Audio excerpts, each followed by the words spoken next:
Shalom. Call Halayim La, Yahweh, Bahashim, Yahweh Shai, Bahashim, Rakakudash. Double honors to the apostles and elders of Great Millstone. Peace and blessings to the hopeful elect, to the Akim doing the work in truth and sincerity, as well as the men, women, and children who believe in the true gospel of Yahweh, Bahashim, Yahweh Shai. This is Brother Shawar with another lesson through the spirit and power of Yahweh, Bahashim, Yahweh Shai. And just something I was meditating on in the spirit, and something and we all experience, honestly, being in the truth.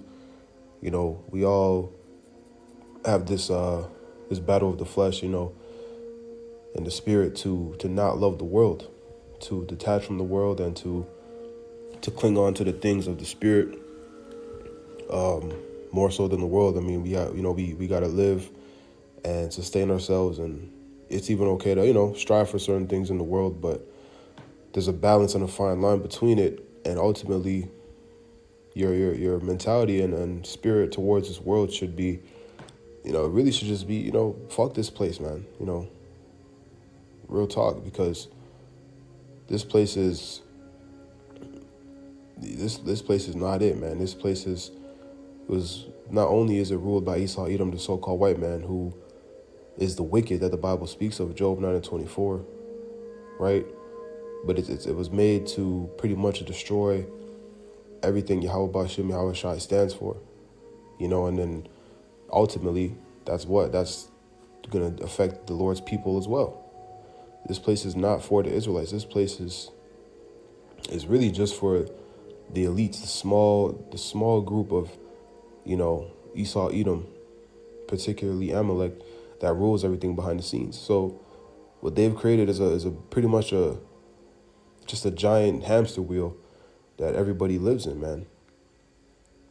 And some people have more riches than others, but ultimately we're all still just slaves in this big hamster wheel. And it's about to get crazy, because Esau is, we know what he's trying to do with the MOTB, Revelation 13 and 16, trying to pretty much enslave the whole earth and have complete control with the RFID micro C-hip. But, I just want to get into, I have a bunch of scriptures I want to read. I just want to get into, the fact that don't get too attached to this world, man. You can't love this world. You got to become numb to things. You got to basically be at peace with understanding this world is about to be destroyed. Things for the most part aren't going to go our way in this world.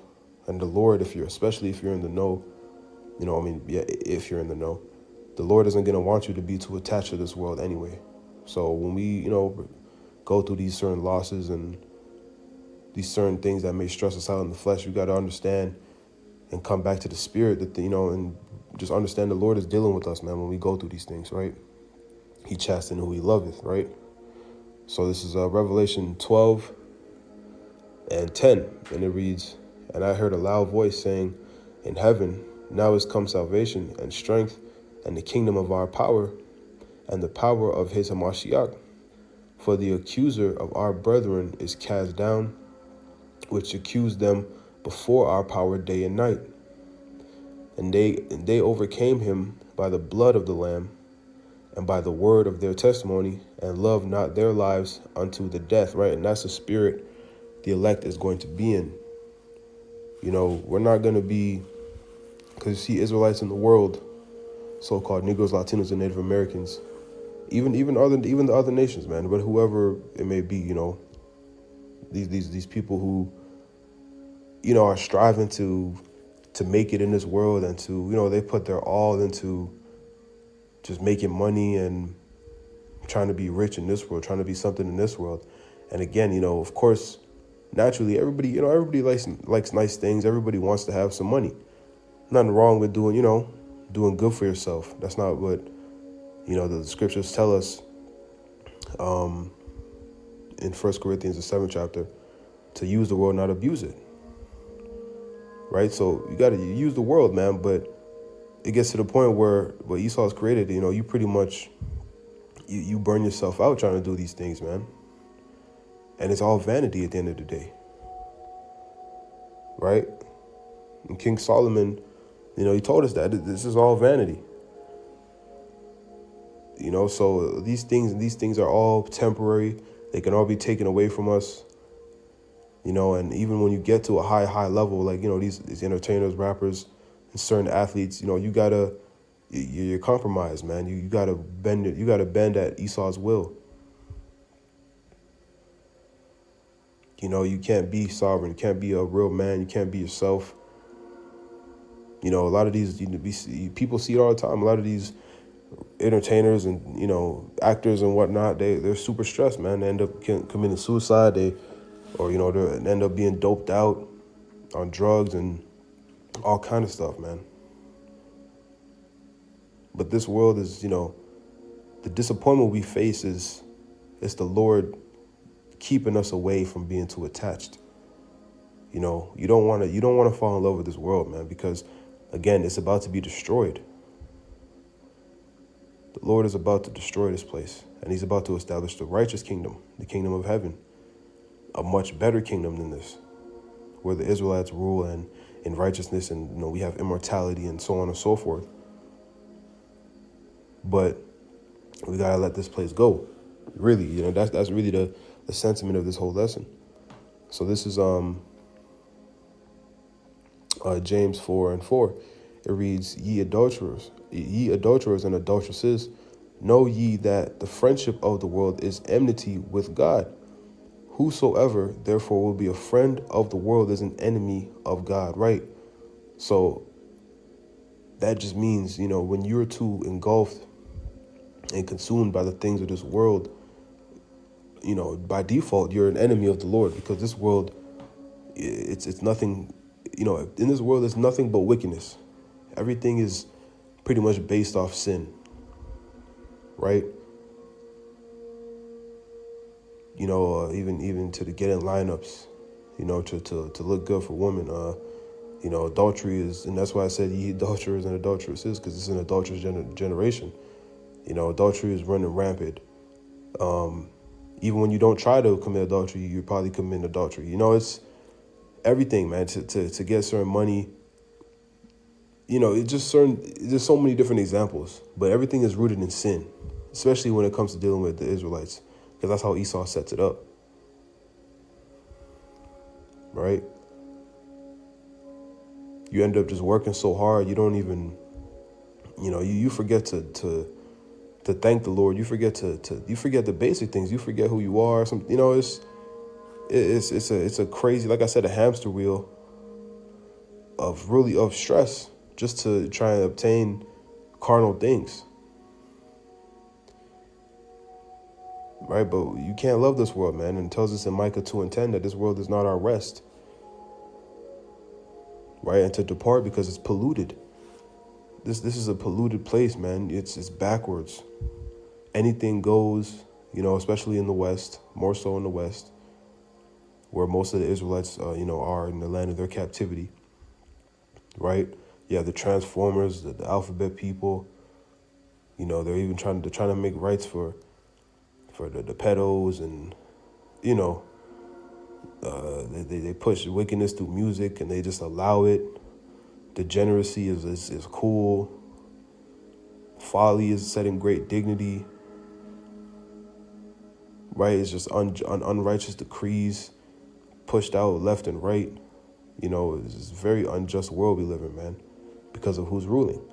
All these things are connected to us.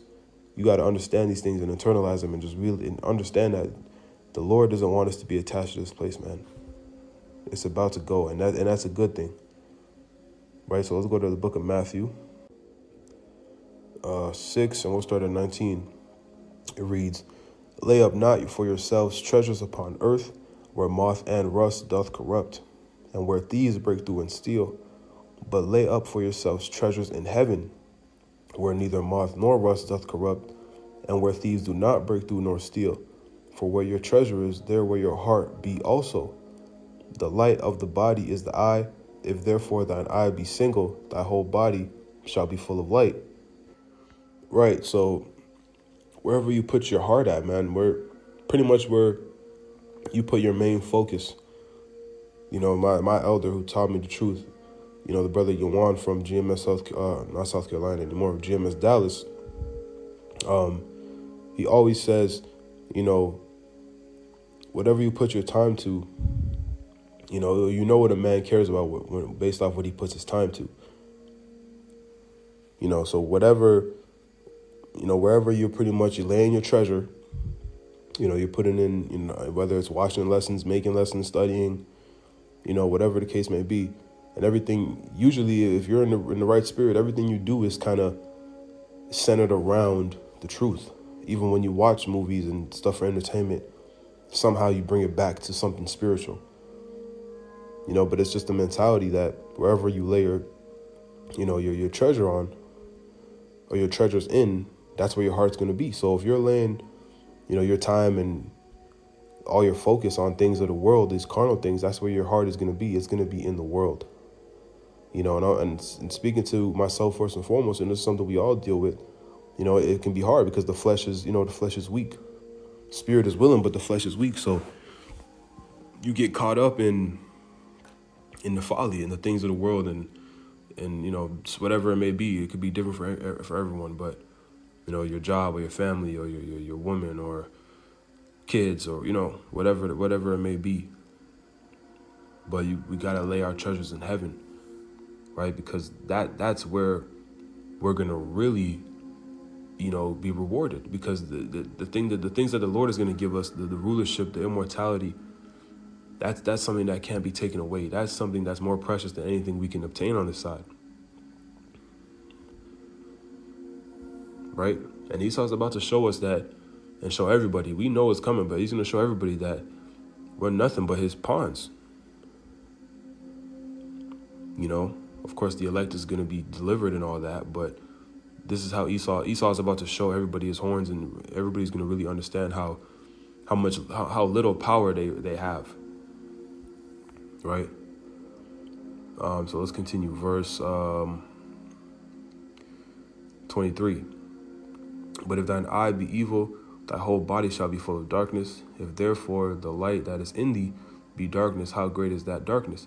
No man can serve two masters, for either he will hate the one and love the other, or else he will hold to the one and despise the other. Ye cannot serve God and mammon, right?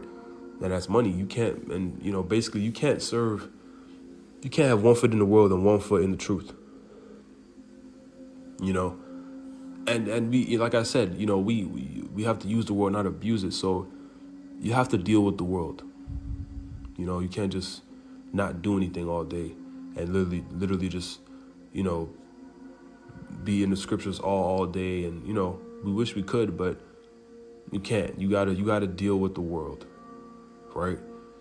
And naturally, you're gonna want to do things anyway. It's just, we're Israelites, man. We got the talent, the salt, the ability to do a lot of things and to create, and especially as men. So it's natural, right? But at the end of the day, where is your treasure, man? Where is your main focus?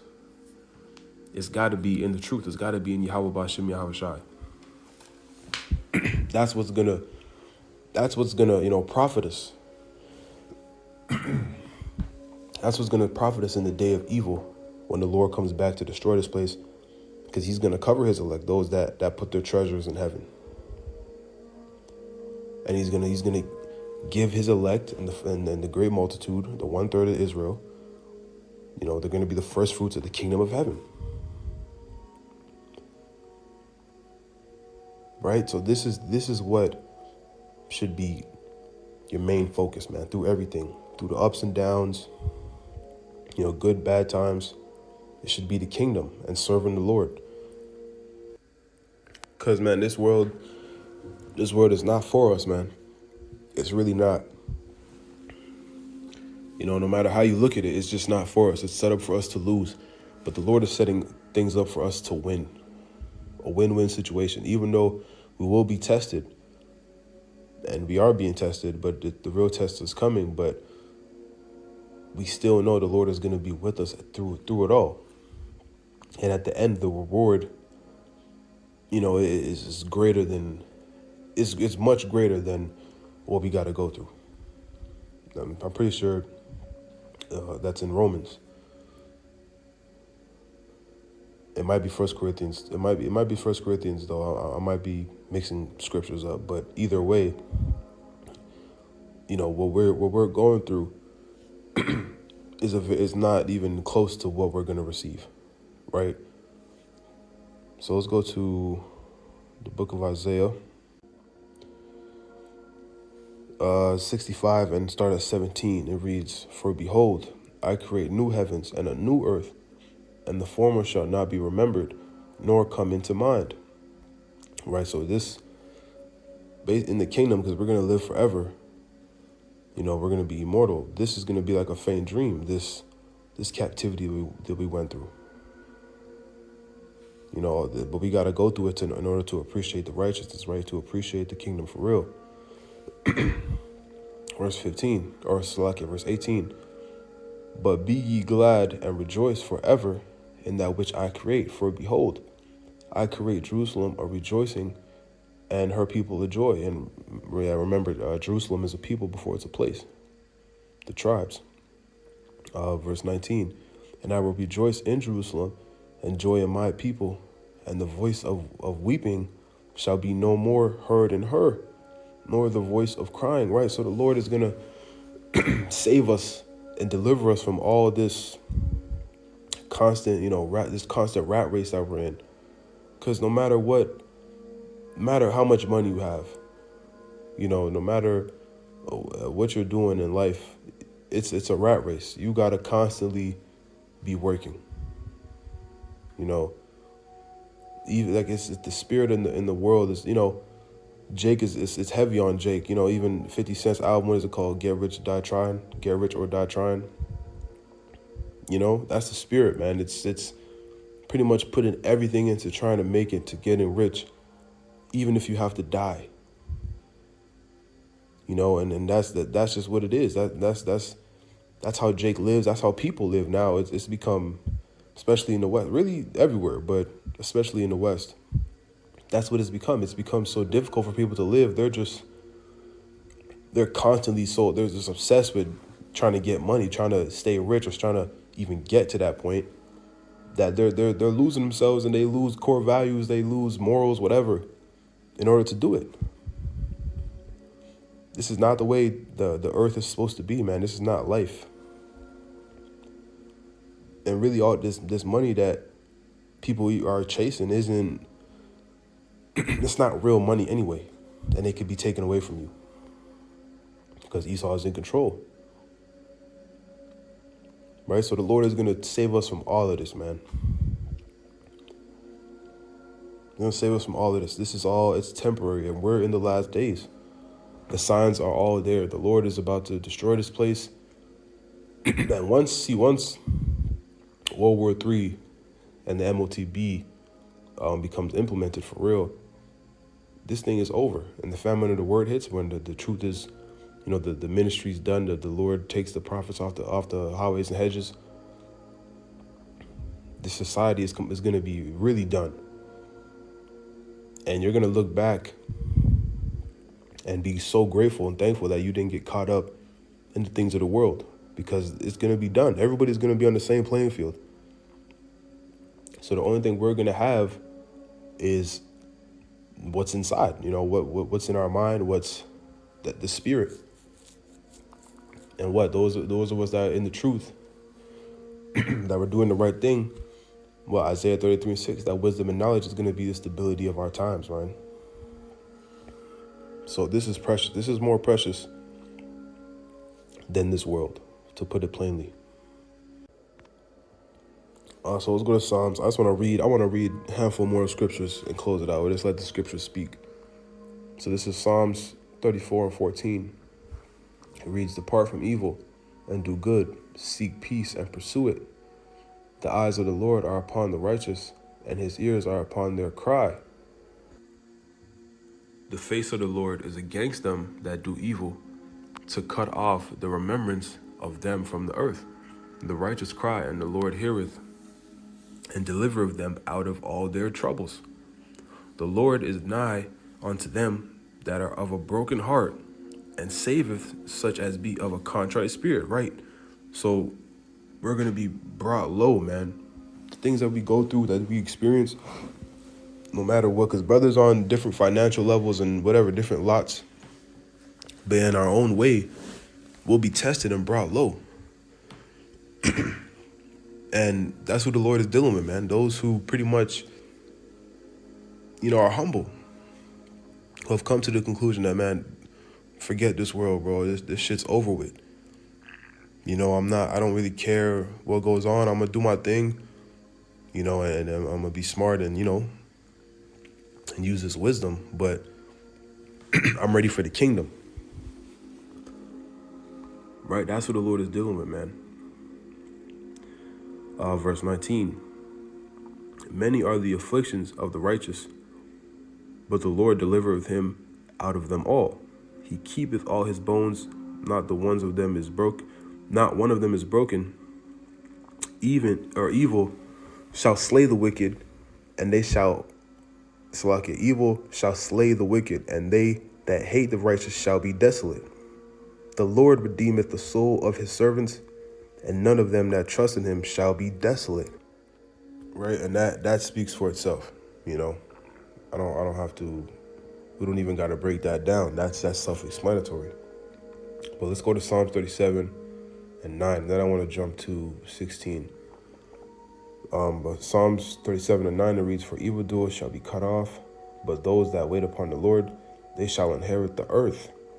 For yet a little while, and the wicked shall not be. Yeah, thou shalt diligently consider his place, and it shall not be. But the meek shall inherit the earth, and shall delight themselves in the abundance of peace." And then jump down to verse 16. Psalm 37 and 16. "A little that a righteous man hath is better than the riches of many wicked," right? And the scriptures also tell us, "Envy not the glory of a sinner," right? Because, again, the wicked, it seems like these people who are just wicked are winning in this world. And to some extent they are, but it's not going to last, and it's all vanity. And really, I'll probably argue most of them aren't happy like they paint the picture to be. These celebrities, like I said earlier, they be really stressed, man. They be going through it. They lost themselves in order to even get to that point. So it don't even be worth it. Right? But what we have coming is far greater. So it's okay, man. It's okay to take the low. It's okay to be, in this contrite spirit. Because a lot of things aren't going to go our way. And brothers will probably have millions of testimonies about it. That's just how this world is. But we have something much greater than anything on this side, that's coming. And in the moment, you may not understand certain things. You sometimes it may mess with you, But the Lord is putting you through what you're going through for a reason, to purify you, right? It tells us in let me get the precept real quick, actually. In Sirach or Ecclesiasticus 2 and 5, it reads, "For gold is tried in the fire, and acceptable men in the furnace of adversity," right? So in order to be, made presented as acceptable in the Lord's eyes, we gotta be purged out. The ways of this world gotta be purged out of us. Our mind gotta be, guided in the right direction. Our spirit gotta be, purged and tried. Right? So it's all a process, man.